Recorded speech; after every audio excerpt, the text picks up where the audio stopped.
Pararescue. The mission comes first, always. That's what they tell you on day one, and you don't really understand it until you're standing on the ramp of a helicopter taking fire, and you jump anyway because someone down there is dying and you're the only one who can stop it. You're a PJ, a pararescue man, the only special operations force in the world whose primary job is to save lives in places where everyone else is trying to take them. 2 years of training. 80% of the people who start don't finish. You did. You're still not sure how. There were days in the pipeline where you were so tired you forgot your own name. Days in the pool where you were certain you were going to drown. Days in the field where you carried a 200-pound dummy on your back until your legs gave out, and then you kept going because the instructors told you that dummy had a family. You're a nationally registered paramedic. You're also airborne qualified, combat diver qualified, and trained in tactical combat casualty care that goes beyond anything a civilian ER has ever seen. You carry an M4 body armor and a medical ruck that weighs 90 pounds. You can perform a cricothyrotomy with a ballpoint pen. You've done it. Your day starts at 0500. You run because staying in shape isn't optional. The guy next to you on the track has pulled 14 people out of burning aircraft. You've pulled out 9. Neither of you talk about it. Right now, you're over the Hindu Kush. It's 0300 hours. A Chinook went down 35 miles inside hostile territory. 3 crew, 1 passenger, all alive, all injured. The location is taking sporadic fire. The weather is outside flight parameters. You're going in anyway. You jump from 12,000 feet. You land 600 meters from the crash site. You move through terrain that isn't on the map. You reach the wreckage. The crew chief has a sucking chest wound. You seal it. You start an IV.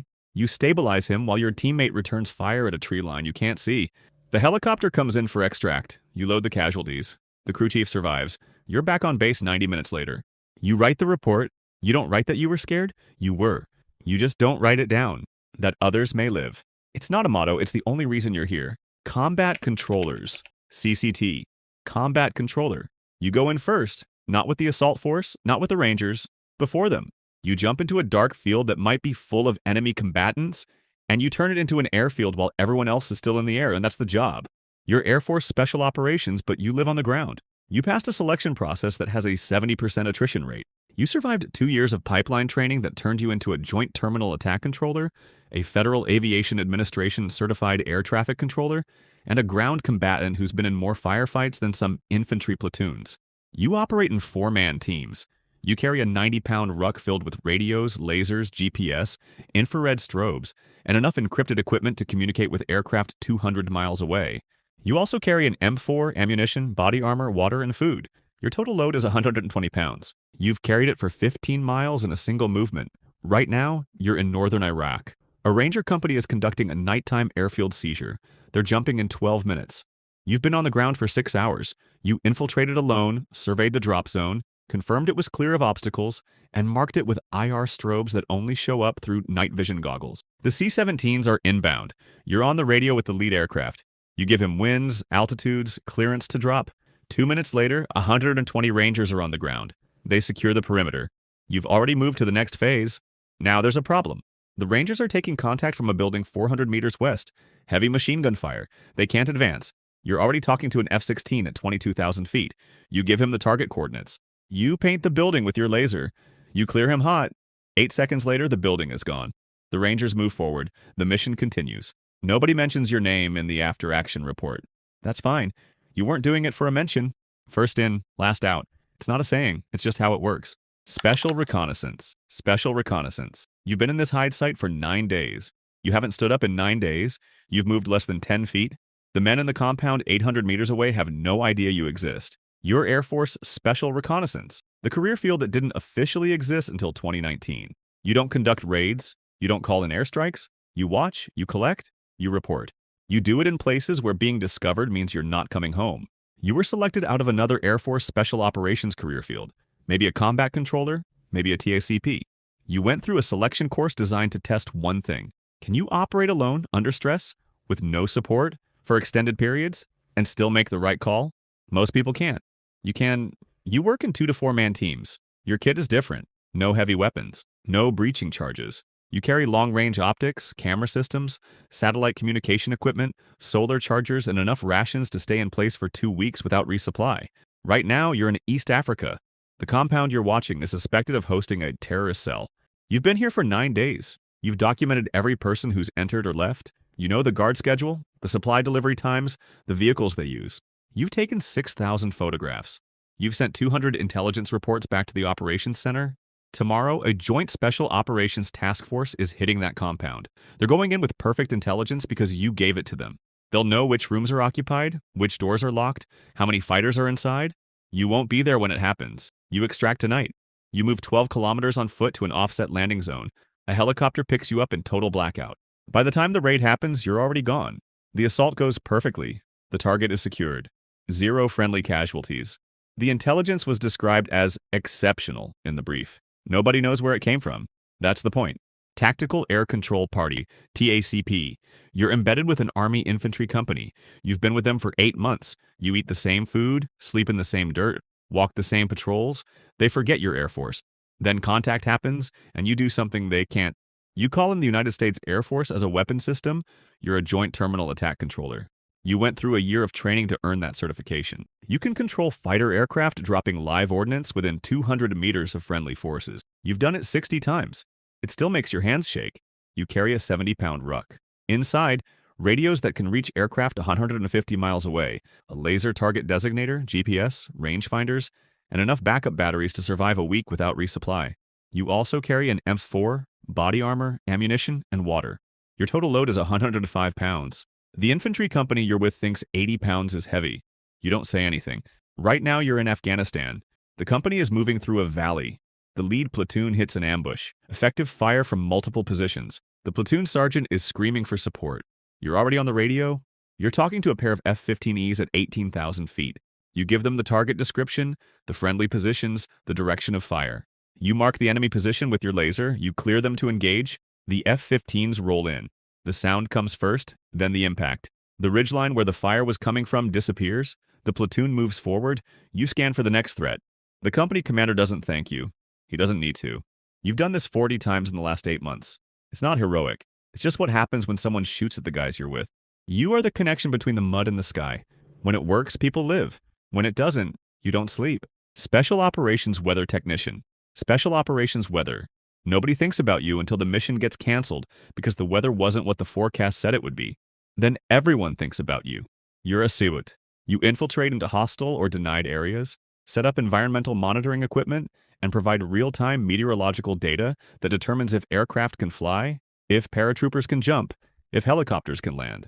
You went through the same pipeline as pararescue and combat controllers, indoctrination, dive school, survival school, jump school. Then you went to Texas for a year of meteorological training. You're a certified forecaster. You just don't work in an office. You work in places that don't have electricity. You carry the same weapons and communications gear as every other Special Operations Airman. On top of that, you carry portable weather stations, atmospheric sensors, and equipment that costs more than a new car. Right now, you're in the mountains of Afghanistan. A Special Forces team is planning a helicopter insertion 48 hours from now. They need to know if the weather will support low-altitude flight through a narrow valley at night. The nearest official weather station is 200 miles away. The terrain creates localized wind patterns that don't show up on satellite. You inserted 3 days ago with the ground force. You've been collecting data every hour.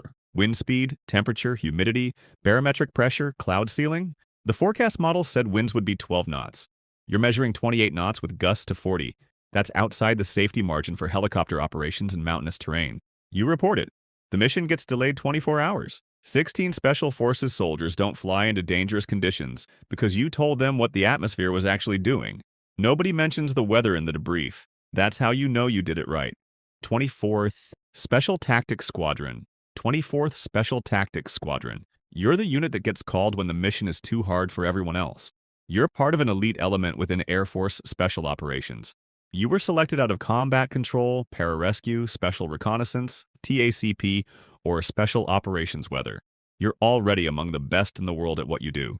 The 24th wanted you anyway. You deploy as an integrated team. PJs for medical, CCTs for fire support and air traffic control, SR for reconnaissance, SOWT for environmental monitoring.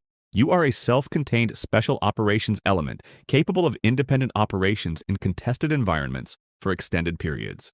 You've worked with Delta, SEAL Team 6, Rangers, Marine Raiders, and allied special operations forces from 12 different countries. You've been to Afghanistan, Iraq, Syria, Somalia, and places that don't appear in mission reports.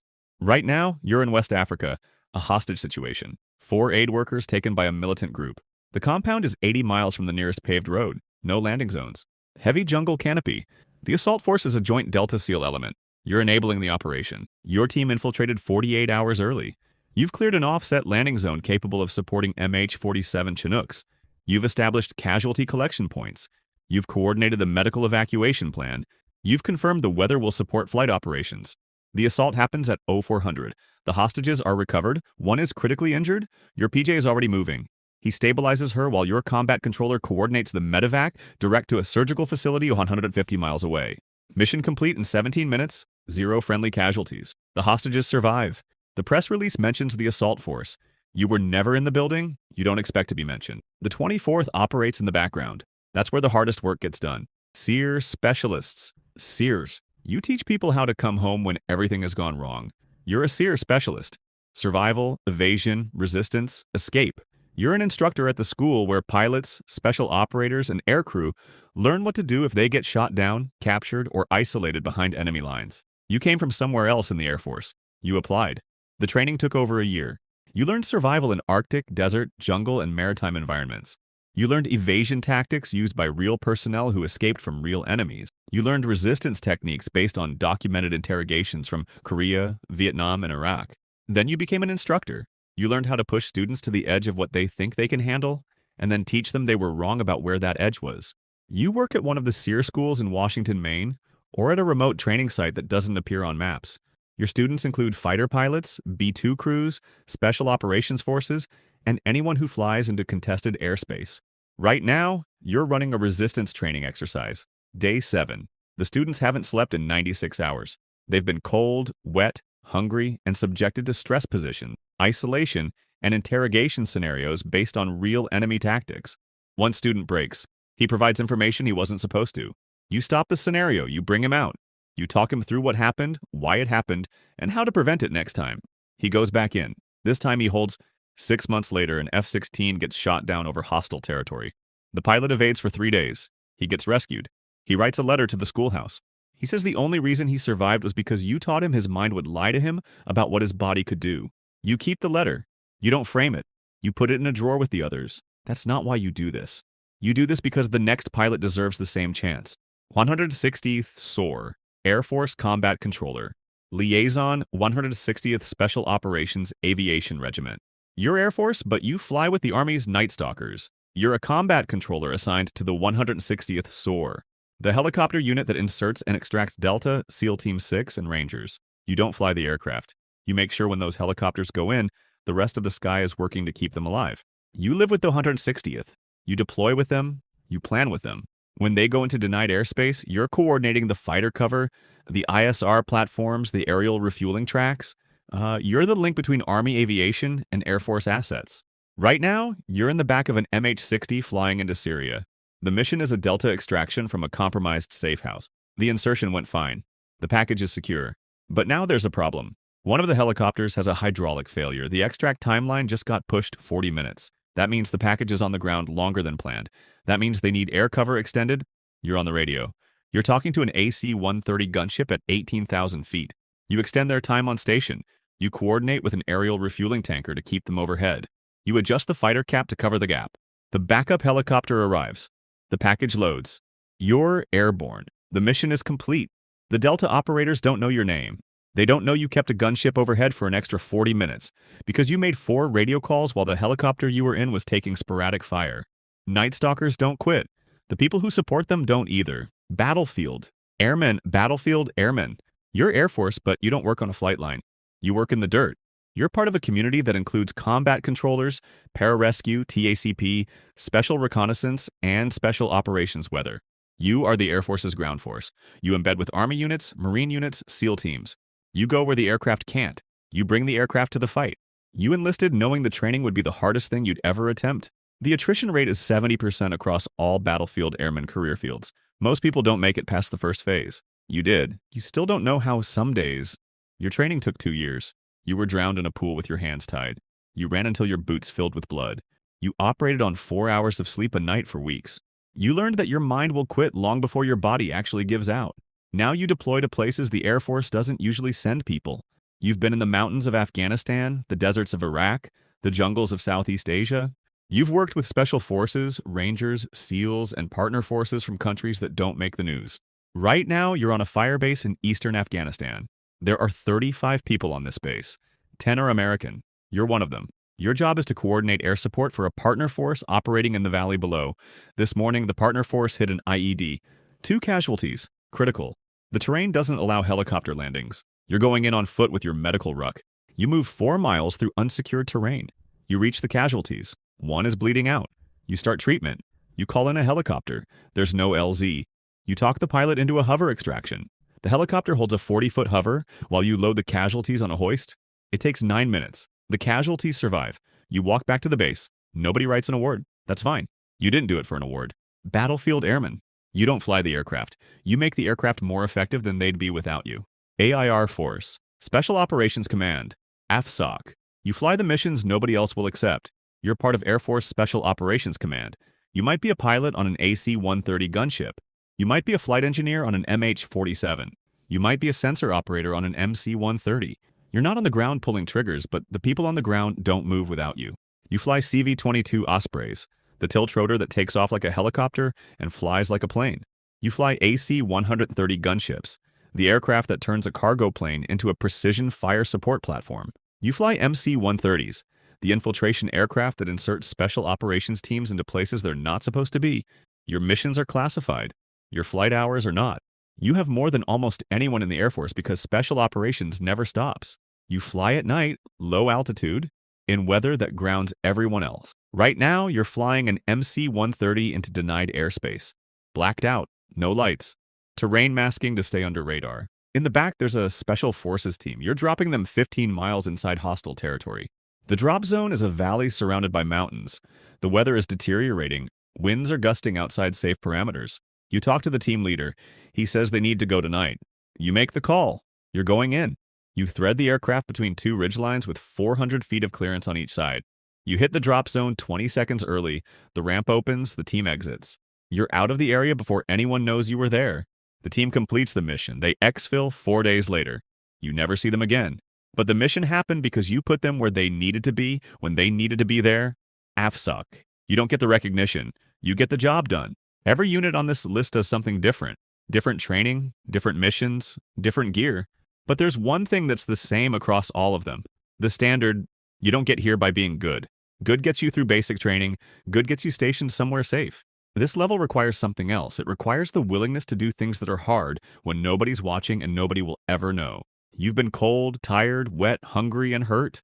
More times than you remember, you've questioned why you're doing this. You've thought about quitting, but you didn't. Somewhere in the training, in the selection, in the middle of the worst day you've ever had, you decided you were going to be the kind of person who doesn't quit when it's hard. The guy next to you has done things that won't be in a newspaper. You have too. Neither of you talk about it. That's not why you did it. Nobody's making a movie about what you did last week. Nobody's writing an article about the mission you ran last month. That's fine. You didn't join for the recognition. You joined because the mission mattered and you were willing to do it. The brief comes through. The timeline is short. You check your gear, you load up, you go, that's the standard. That's the job. That's what it's like to be in every elite U.S. Air Force unit.